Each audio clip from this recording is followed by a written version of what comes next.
Hey, how you doing, everybody? My name is Paul Ormond, and this is my podcast. This morning, I'm going to be talking to my good friend and author, Philip Reed. Philip is an American military veteran. He's got a lot of experience. He's an educator, and he's an instructor, and he's worked. He and I met first 2008 in South Korea at a place called Jeju Island.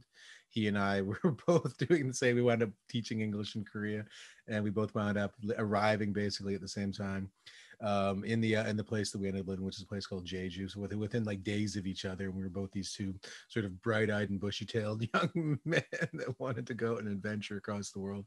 So he and I became pretty good friends, and we've been kind of shared our journey. He now lives in Montana, which is his home state. And he's been been teaching and doing all these kinds of different things. So we're going to jump in with him. We're going to talk about his experiences and what got him into the Army, what got him into writing, what got him into all of these kinds of things. We're going to kind of explore a lot of that stuff, and we're going to talk about his writing journey as he's going and trying to complete summit the mountain, as it were. So I'm going to jump over to him right now. I hope you enjoy it. All right, and we're live with Philip Reed. How you doing, buddy? I'm doing all right, man. How you doing?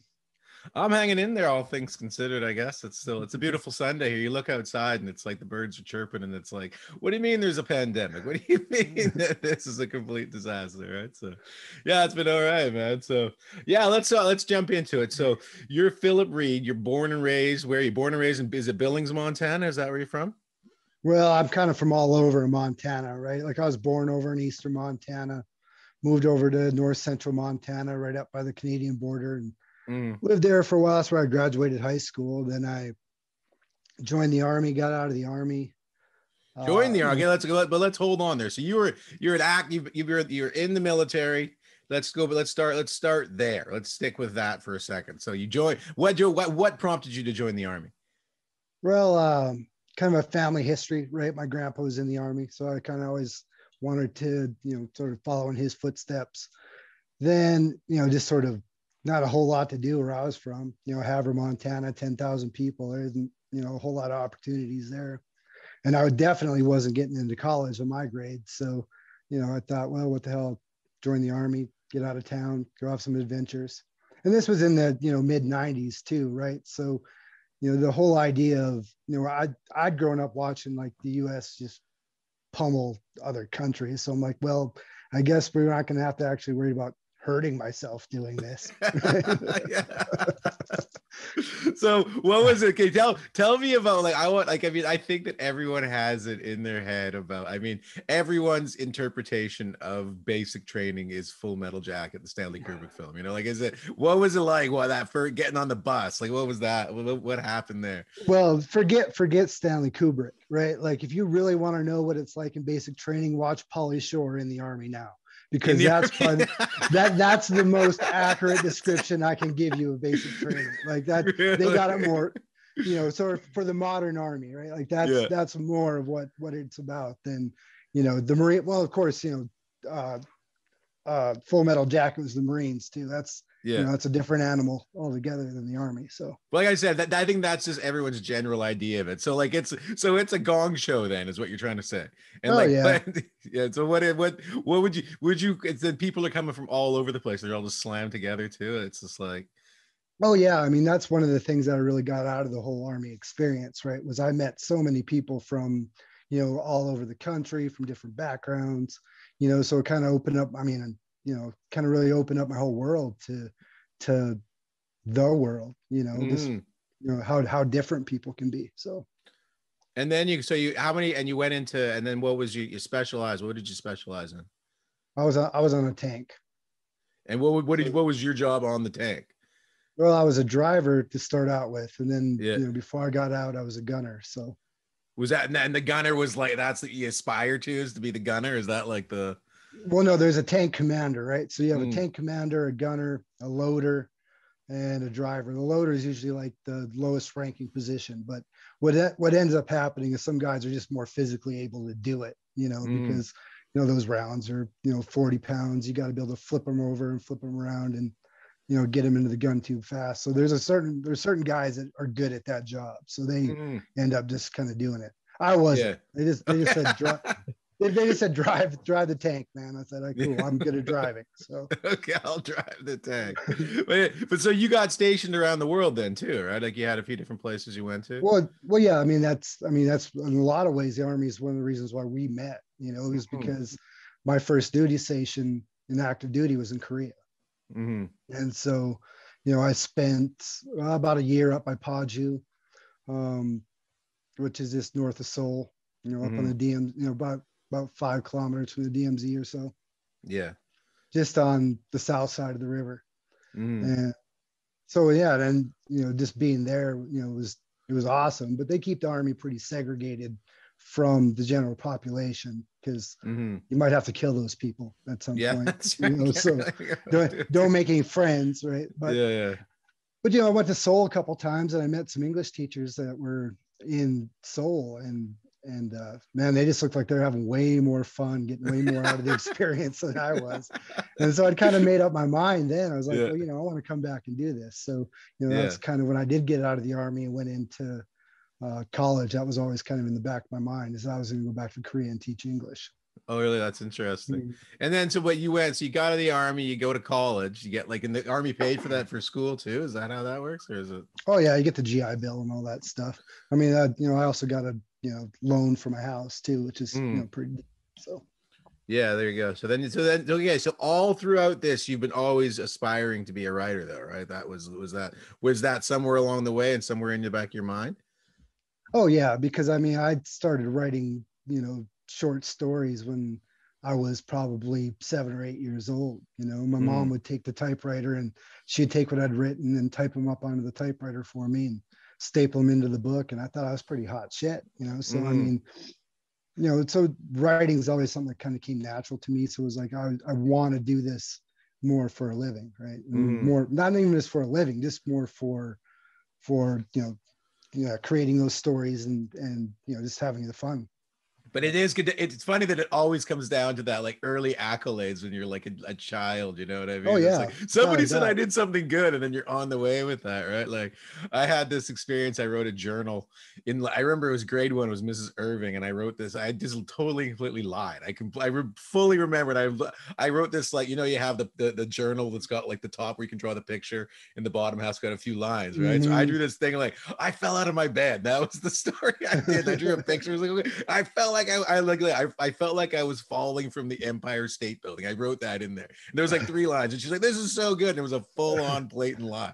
And she made me read it up in front of the class and everything. I was like, well, hey, this is my Well, I would say, as an English teacher, even if I was teaching little kids, anybody who uses any sort of description in their sentences, that's great, man. That's awesome. That's all you have to do. Just do that, man. And it's like, So I think that's where it comes from. I think anybody you look at in their life, they're going to be those early things that somebody encouraged you to go on, and you find yourself like, this broken 40-year-old man going, "Well, I still have dreams. I still have hopes." Right? So you get out of the Army. You went to college. You finished school. What did you study in school? I went to school. I did study literature, creative writing, and some Native American studies when I was at University of Montana, Missoula. So I'm saying even through all that, like, I was, so I had teaching kind of in the back of my mind, right?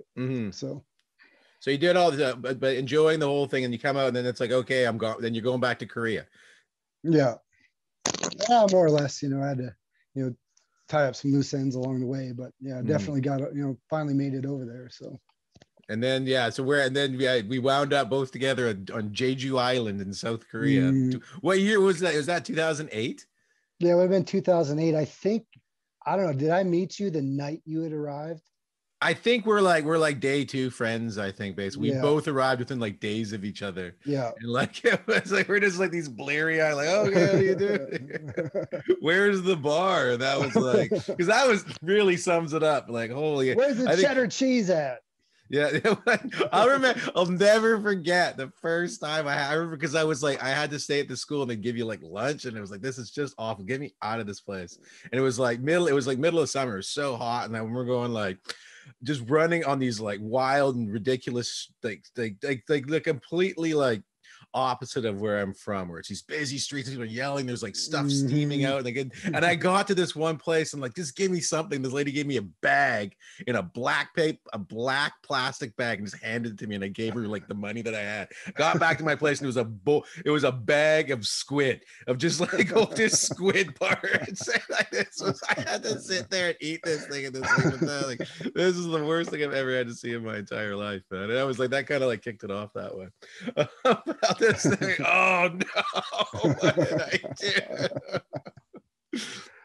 But yeah, so it's, I think that, yeah, we'd look at that was actually, but once you kind of figured it out, like, I mean, I look at it, and I lived in Korea for 12 years, which I look back on now, and like, I'm coming back into this pandemic. I'm like, I remember going to restaurants. It was like, we had like, that was the coolest thing. I think Korea, I think that of all the things that you could do there, like, I mean, you compare different things. Like, I think that like going out for dinner in Korea is one of the best things you could do. Like, that's, I think they got it dialed in, and like how cheap it was and how much they'd give you. And it's just like, you can just go for it. And there was this, and yeah, like, I thought that was really cool. Like, it was, and you know what, one of the crazy things, like coming from like being Canadian, I'm not sure what it is in America, but like bars close, you know what I mean? They never close. You can be like, what time? I remember how many times, like the first few times it was you'd be like, oh, it's like, we walk out and be like, the sun would be in our, oh my God, what happened here, man?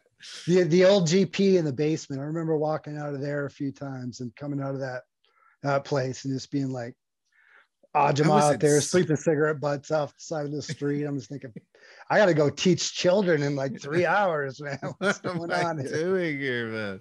Yeah, I find actually, you know, one of the things I would say that I think the thing that happened to me, I mean, we did pretty good. Like, we did all right because we had our own school, like with what we did, but it was like I could feel this like creeping complacency. You know what I mean? It was just like, this is like, it was like there's so much stuff about it. It's like, oh, okay, fine, this is kind of cool. Like, and I think that came down to like, you know, teaching English to children in Korea is like, I mean, it was entertaining, it was fun, but it was like I could never see that kind of like that drive towards it being Yeah. this kind of but yeah, but it ends up just affording you so much time there, right? So yeah, that's what kind of got me. Like, I've spent so much of my time like trying to find these like sort of creative outlets, and it ended up going. The one thing I could do was be able to like, the worst thing I think about this thing, because like I said, I have that sort of, I mean, I have that same kind of thing where it was like, I mean, always trying to be writing and trying to do that, but never actually quite getting there. It's an incredibly daunting task, though. You know what I mean? In anything. And I had a whole bunch of like different like projects that I started up, and that went like, oh, and then they died, right? So, but I, you know, playing around with that kind of stuff. But I did having those like, I love my mornings now because of it. The way that the schedule that we worked on and stuff like that, working in the afternoons, that's where I did. That was the prime time to go into it, right? So, yeah. I mean, that was the kind of the creative process. So you left Korea though, and you went back to the States, and then and then what happened after that? Well, I got back to the States, and then I went to grad school. That was sort of the impetus for going back was, Mm-hmm. you know, go back to grad school. Because one of the things that I kind of found, you know, in Korea, and especially at the job that I had working at the Hagwon, right, was like, I didn't have the teaching tools I really needed. You know, Mm-hmm. they'll just let anybody go walk into the classroom. And I remember the first day walking into my school and just having, you know, getting a stack of, you know, little workbooks handed to me and pointed Yeah. to a room and being like, go for it. You know, Mm-hmm. my boss upstairs just smoking cigarettes and, you know, Yeah. drinking coffee and be like, you'll be just fine. Yeah. You know, so um you know, so that was sort of one of the things. Like, I would still have a passion for teaching, and I wanted to actually, you know, improve my teaching. So that's why I came back and got, you know, went and got my master's degree in education, which was pretty much, you know, sort of a program that was set up for people who'd already had degrees but wanted to go into teaching. So they Yeah. called it a master's degree, but it was the same teacher prep program that any bachelor degree, you know, student would go through. So. Mm-hmm. Yeah. So, but what was when you walk into a classroom in the States, like now you're the teacher? What was that experience like? Uh, I mean, I was pretty prepared for it. You know, I mean, I think that's one thing that you know, my experience in Korea did do for me is because, you know, as far as being in front of the classroom and being able to present, you know, material and, you know, sort of elicit questions and all that sort of stuff, like, you know, I felt really comfortable doing that. It was more of that extra stuff that went into teaching here that was different. You know, if it was just the classroom, that was, that was great for me. But it's Mm. all the extra stuff. We needed to go and, hold the first down markers at the football games. You got to go run the concession stands. You got to go and raise money for this class. You got, and so all of these extra Really? activities That's crazy, man. that, yeah, then cuts into your ability to prep. It cuts into Mm. your ability to, assess student work and all that stuff. So by, it ended up just really kind of burning me out. I think that's what happened to a lot of people too. I talked to another friend of mine too, who's a teacher now, and he's got 2 kids, right? And he's like, "Yeah, I really liked coaching, but like, there's your weekend. You know what I mean? Like, see, you got a basketball tournament or something like that. You like, see you later, family, and you're Yeah. like, hoping that your Yeah. team loses so you can go and enjoy your weekend.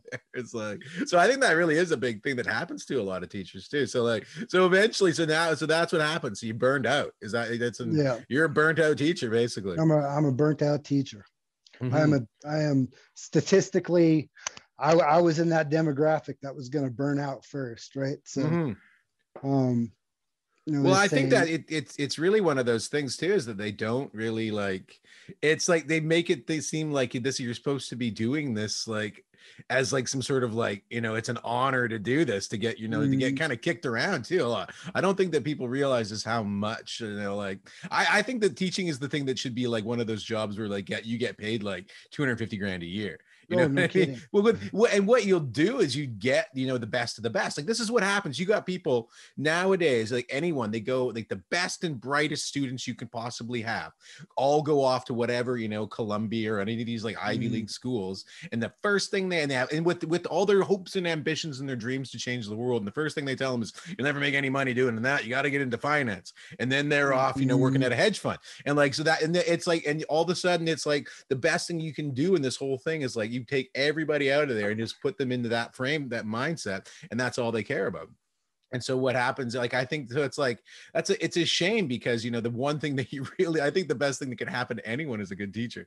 You know what I mean? It's like literally when we came back, when we went all the way back to what we said right away, was those early accolades that make a difference in your life. You know what I mean? And it's like, and when I'm not here to belittle anyone that's doing that stuff. I'm just saying that it seems like so many people are burning out and so many people are like unable to, and they with going in with the best intentions as well too. Right. So it's like, I find it I did it for 12 years, but I was being an entrepreneur and doing that. It was like, it was totally different because I had complete control over all the stuff, except I didn't have to do any of that. You know what I mean? I had my wife did obviously did the paperwork and stuff like that, but I was like, we had those things to consider. We had a lot of that kind of stuff. But as far as the commitment to the greater part of the school, like when those kids laughed, it was like, get out of here. I don't want to see that. We're not doing any extracurricular anything, man.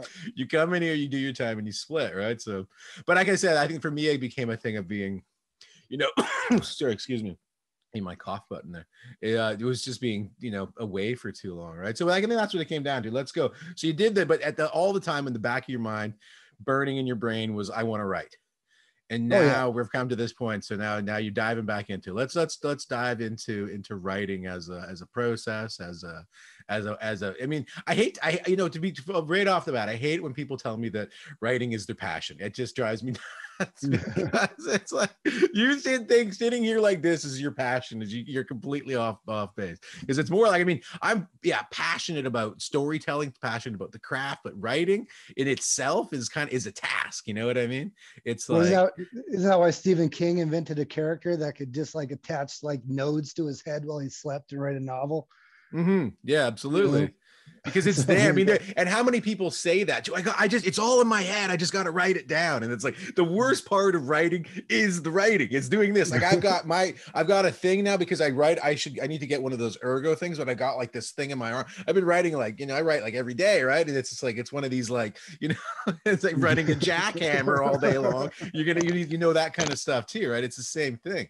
So I think that the actual task of it is, you got, I made a mistake, you got to delete back, but what you're focused on, the craft, is the storytelling aspect of it, right? So you've seen a lot of people, you've had to coming as an English teacher in an English class at an American high school, you must have seen a lot of stuff that comes across your desk. That's well,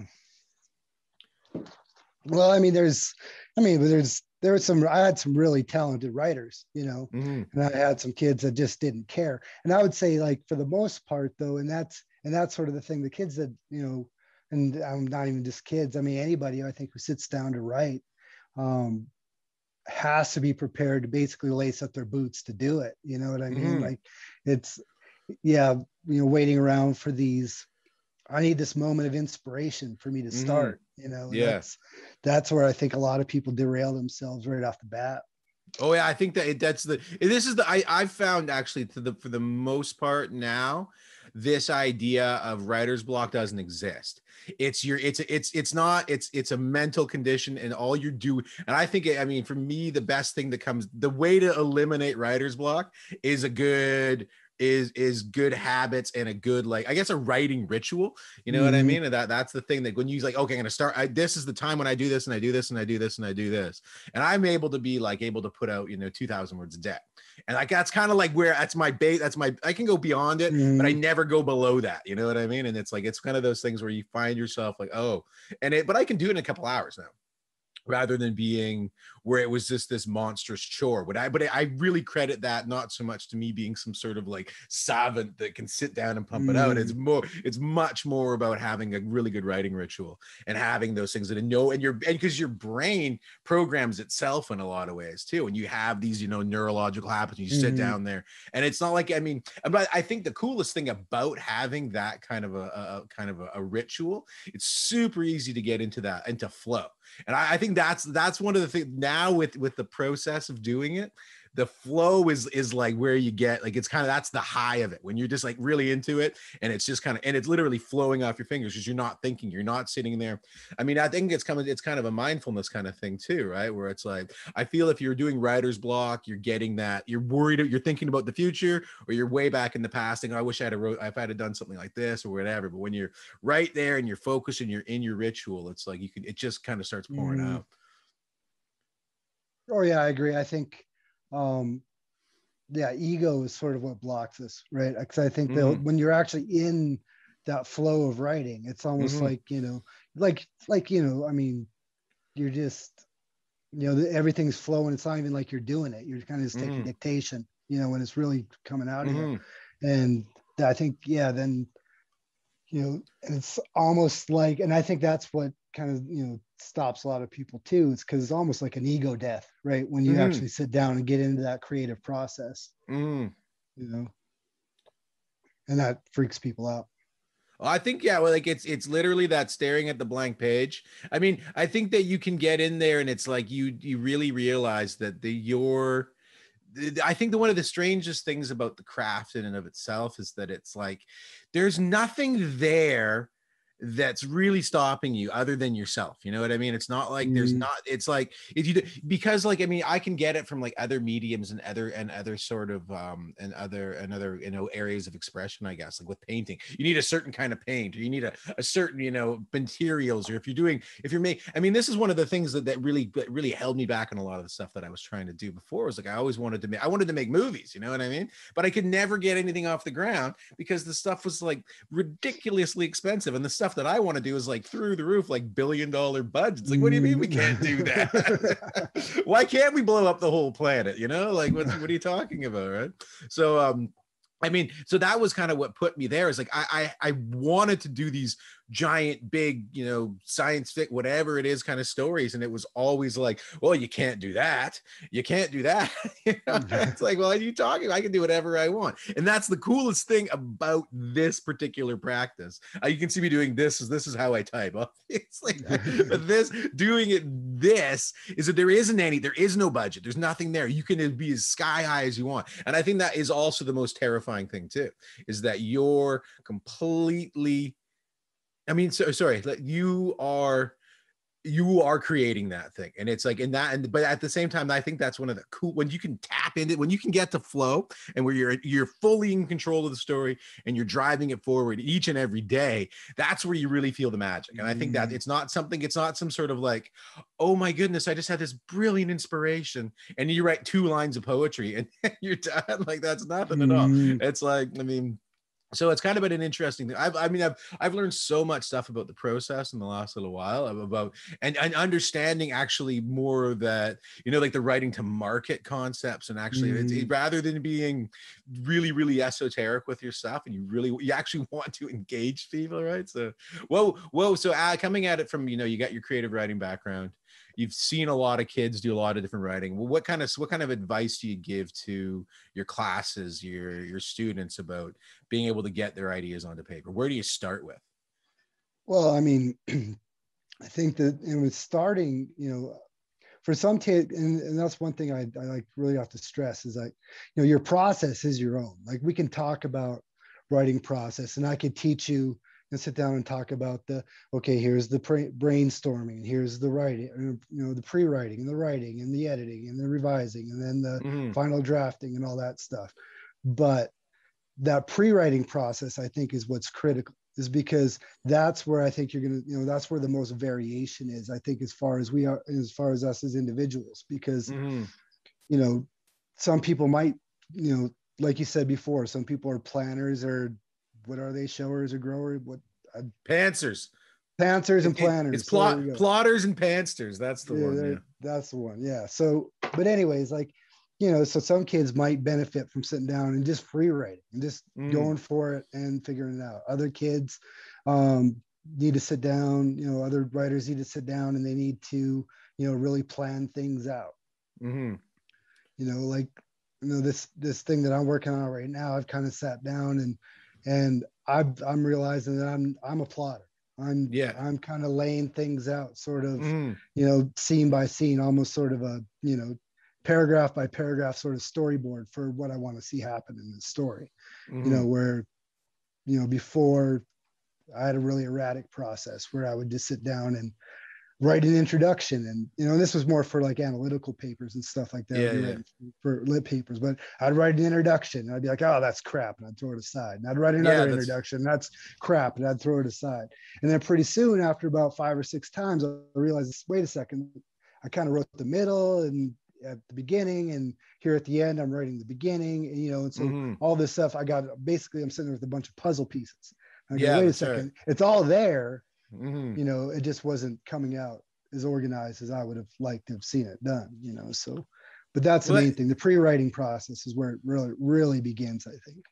Well, there's no, and and even anyone that says that they're a pantster is a liar, as far as I'm concerned. Like, you can, like, Stephen King says he doesn't plot anything, but, you know, he's like, I mean, okay, just using him as an example, I'm not saying that he's like some sort, I mean, but either way, that's where that kind of stuff, a lot of that, everyone's kind of basing themselves off of that kind of mentality of that he's this big blockbuster writer and he's kind of got a lot of opinions on it, and that's where a lot of the conversation comes out of, because but because of the things that he's gone and said. I mean, it's sort of, and it's an ongoing argument in the writing thing, but in my opinion is that you can't write a book without having any idea of, you know, the 3-act kind of, you know, principle, or even I mean, you can go deeper into that. We can talk about, you know, your hero's journey and everything too, but it's still a story in 3 acts, no matter what.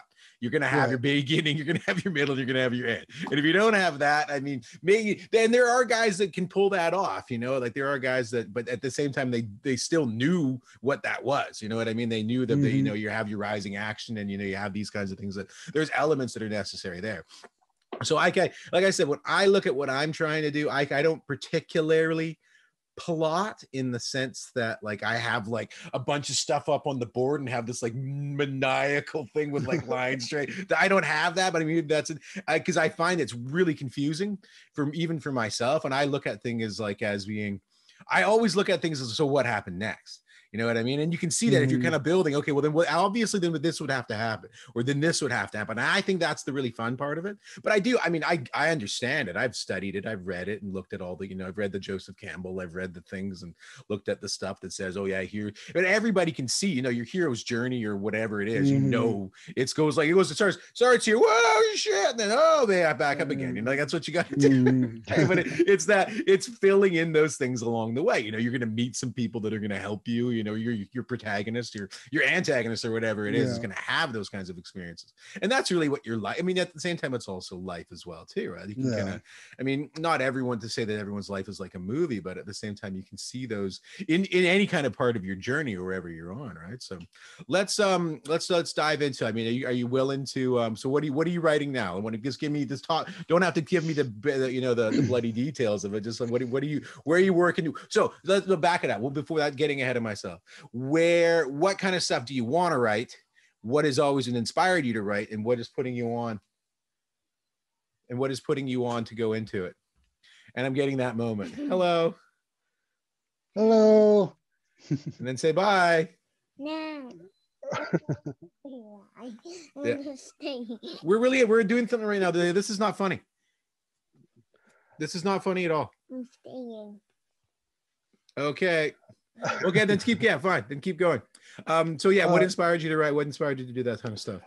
Well, my writing, I guess the stuff that I'm writing now is kind of, I don't know. I mean, I'm into like more high fantasy and satire and stuff. Like I love reading science fiction. When it comes down to like sit down and to write, like yeah, I don't really do a lot of science fiction.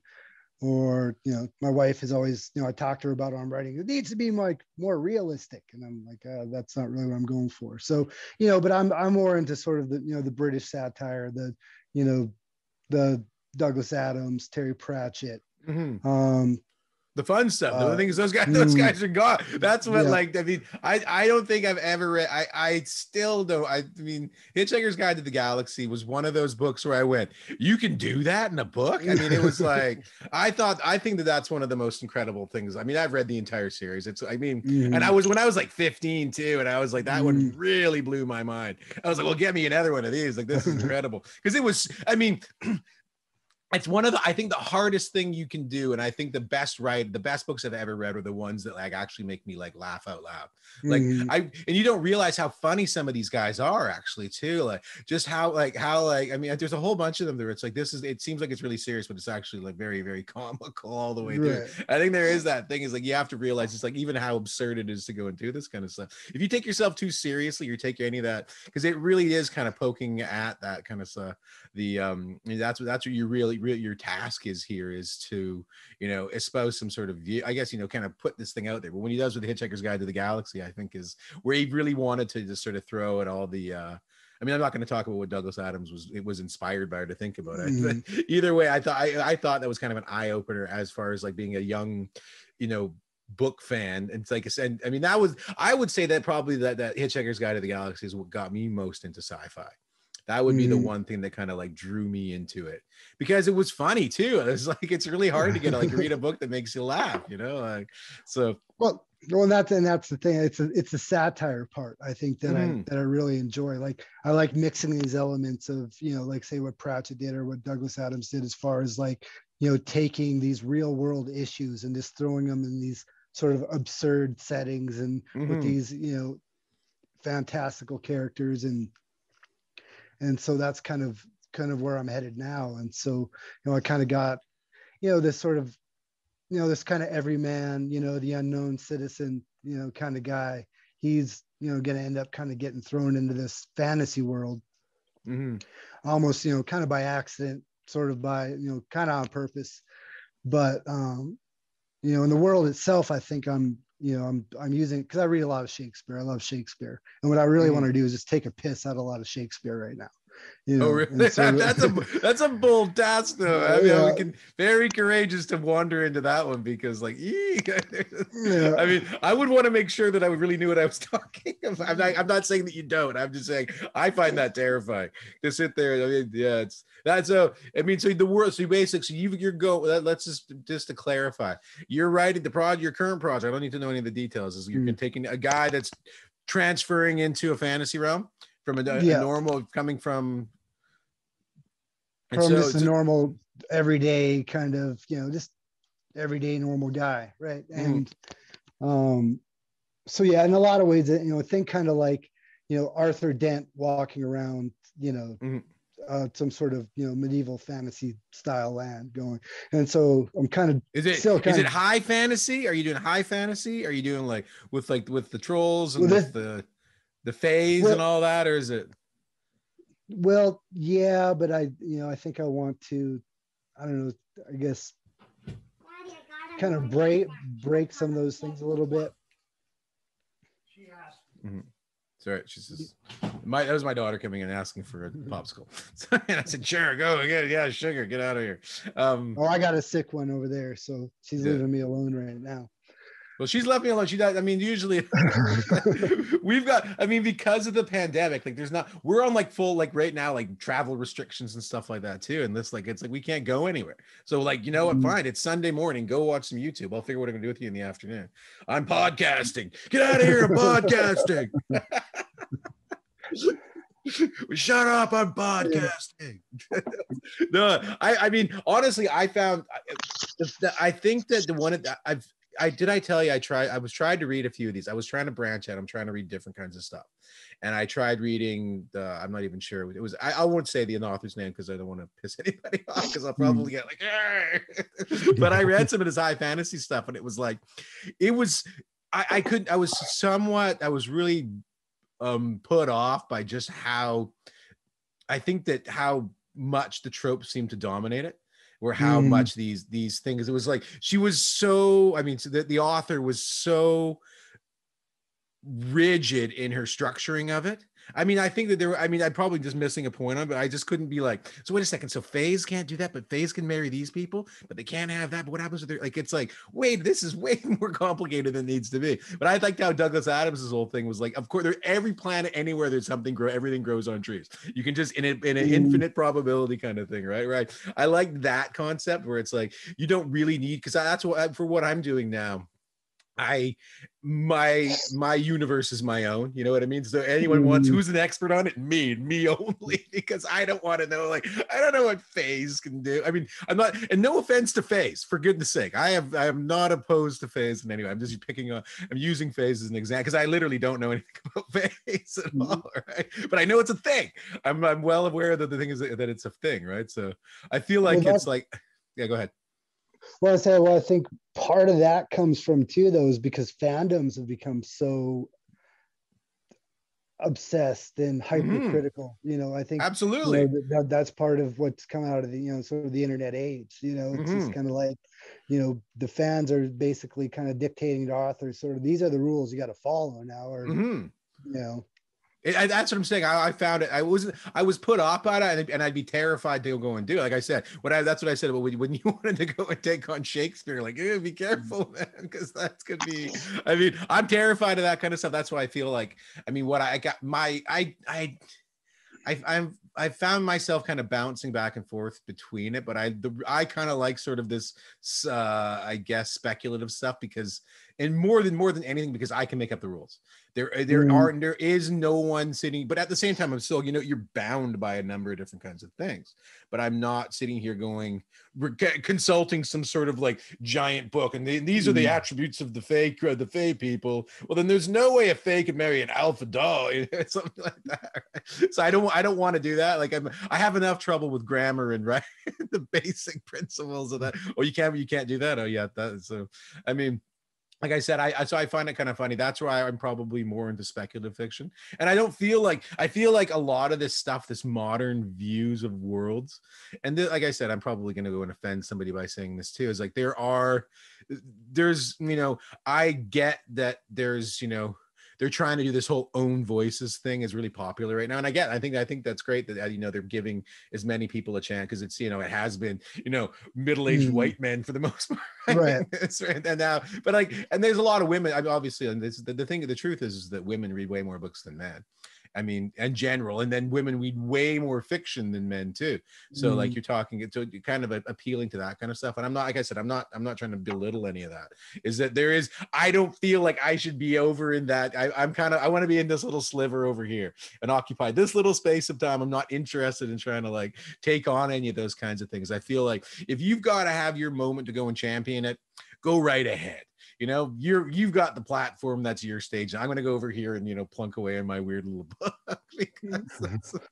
and I'm okay with that. I'm totally okay with that, because I think you get into this idea sometimes. I think people too get into this idea that they have to be some type of world beater, some type of like giant champion that just destroys I destroy all the other writers in the universe. I'm the greatest one of all. I'm like, no, you're not that good. There's nobody's that good. You know what I mean? It's like, even the guys that like, I mean, like, so I find that it's been immensely humbling, but I'm also really kind of like, I find that it's really important to find where you want to be and find where and when you're okay with that, that's way better. It's way easier for you, because you're not trying to be something that you're not. Right. Like if I were to sit around and try and, you know, write any other that kind of stuff, I'm always going back to this particular type of futurist, you know, speculative fiction, I guess is where I kind of fall. So yeah, I think but I at the same time, I think that if you're not, you should always kind of go towards the kind of things that you like, right? So, and then because I don't think I wouldn't be all that excited about writing in some. I've tried it, but it's just not going to work for me, you know. Mm-hmm. Well, like I said, I don't know really kind of where this whole project's going yet. I'm trying to keep as open, you know, every time I sit down to write, I want to kind of keep my mind as open as possible as far as, you know, sort of what I'm creating and kind of how it's coming through, because like I said, a lot of times when I'm really doing it well, I don't necessarily feel like I'm in that much control of it. I mean, I am, but as far as like, you know, I can make some minor course corrections, but as far as where it's really going, it's kind of got a life of its own. And that's the really cool part of it too. Like, I think that's one of the, I found that I've gone into it is like, I do like that. Okay, then what happens next? And there is that kind of the racking of the brain. Like I always end up having this thing. I do this thing in the morning and it ends up being, because it's, you know, it's a task. It is a task getting it on paper. And then I go run around in the woods or whatever and do my stuff in the afternoon. And I have those moments of there is that inspiration. I write that. Okay, that's what's going to, and that's what happened next. Next day I go and put that down on paper again. You know what I mean? So, yeah. So, yeah, I guess we're going to close out pretty quick here. But so what are you going to give us? So tell me a little bit about, where are you planning on taking this project? You're going to try and make it into a full-length novel? Is it going to be a series? Is it a short story? Like, where are you taking this? Right now, I mean, I said, it's still kind of really in development. I mean, I think it could be a series. You know, we'll kind of see how. I just want to get this first one done. You know, like I'm really not trying to think too far ahead of, you know, because I'm kind of in that boat where I've written a lot of different stuff and just kind of, you know, gotten through a few pages and been like, you know, and it might have been just fine, you know, like, but just kind of giving up on things. So my focus right now is just sort of like really just like being like, okay, I'm just going to commit to this project. I want to get it down on paper. You know, I would like to get it, you know, maybe self-publish it, you know, kind of just get it out there and then kind of just go from there. But my main focus is not thinking too far ahead and just really focusing on doing the work, getting it out there, and then just, you know, going from there. I don't want to overburden myself with sort of, you know, thoughts of grandeur or you know, multiple books and all that stuff. It's I just want to get this first one done, you know, like that's really what it is too, is get that first one done. So you're going for like the full 90,000 words. You're going to be, what is it? If it's high fantasy, you're going to be like 120K. What are you going for? I don't know. I mean, we'll kind of see. I mean, that's what I mean. I don't know if it's necessarily high fantasy or it's just more of like a satirical sort of take on high fantasy, you know. Well, and then there's nothing wrong with any of that kind of, no one is like, there's, like I said, I think that one of the funniest things too is like, the problem I've had has been finding your tribe, I guess is what a lot of these guys talk about. And it's like, you can sit there and have this great and brilliant idea, but no, you're going to slot into something. So like what you're telling me sounds more like Gamelit than anything. And like I'm not, or that sort of like portal fantasy where there's I mean, I'm not to say that, you mean it's a trope, it's a thing. Like, I mean, everybody, they're all fall into that kind of stuff. I'm not trying to call you as some unoriginal prick, you know. That's not what I'm saying. Is that it would slot into that kind of a genre. And I've actually found myself really like enjoying Gamelit just as much as anything. I think actually in what I'm doing, my current series, the Cylinder series, is very much game lit, and it has a lot of elements of high fantasy in the sense that it's simulation. And I feel that, like, for me personally, I feel like a lot, this is what in my personal view of the universe and or the human condition right now, is that's where if we're not in a simulation right now already, which is a pretty good chance that we are, I mean, it's gonna go there. And like, but at the same time, it's also this incredibly I mean, promising, I guess, maybe the wrong word, but at the same time, it, like, as far as an area of, like, imagine the human experience as far as like being able to create and participate in simulations in a way that's like, oh my god, because that's where you could actually achieve that fantasy, literally, you know what I mean? Which is like something that people really aspire to, and you find that kind of stuff. So I find it really compelling, especially artificial and machine intelligence. And that's the thing, is machine intelligence and simulation theory all wind into one, because it's machine intelligence create these simulations, right? That's the only way you're going to be able to go and produce it. So I find it all comes back to where you're living in these kinds of great and fantastical places. So I find it really, really fun and exciting. So I think that, yeah.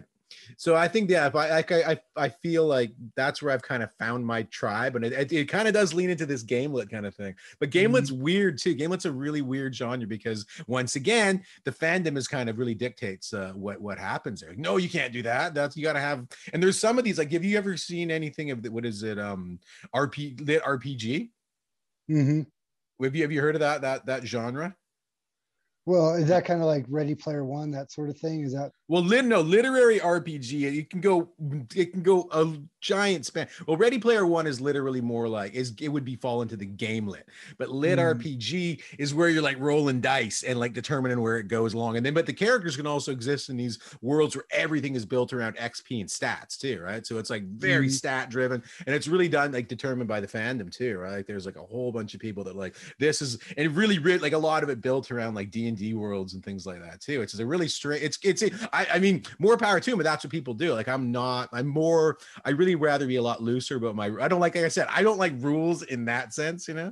I like to kind of be the master of my own universe, I guess. Like, and I have to, they have like a D&D consulting magazine. You say, okay, wait a second. Okay, so you can get this many XP from that character. Okay, so now how many XP does he have? And you're flipping pages back and forth.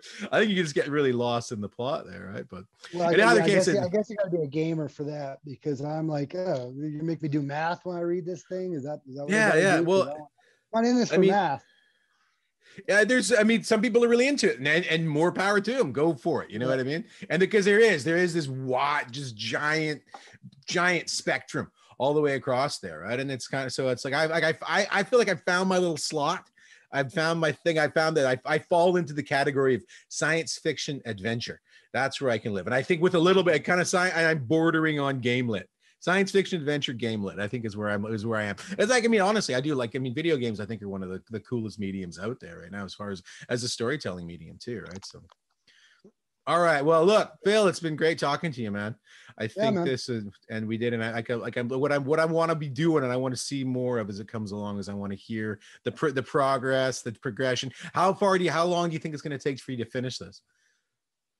Oh, I don't know. I'm still kind of working on kind of that scheduling aspect, you know, kind of figuring out when am I going to, you know, have the most, you know, the best time for me to write, you know, get around the, you know, some of the distractions I got going on. Unfortunately, I mean, I would love to be able to get up at 5:30 and get my writing done, but that's when I'm heading into work. So, you know, I got to kind of figure something else out. But well, it's like, it is, you know, the best thing you can do is do that, is that I think I feel like your you know, minimum word count, and whatever it is, wherever you are, whatever you're doing in your day, if you get that minimum word count in, and like there's a feeling of satisfaction that comes around to it.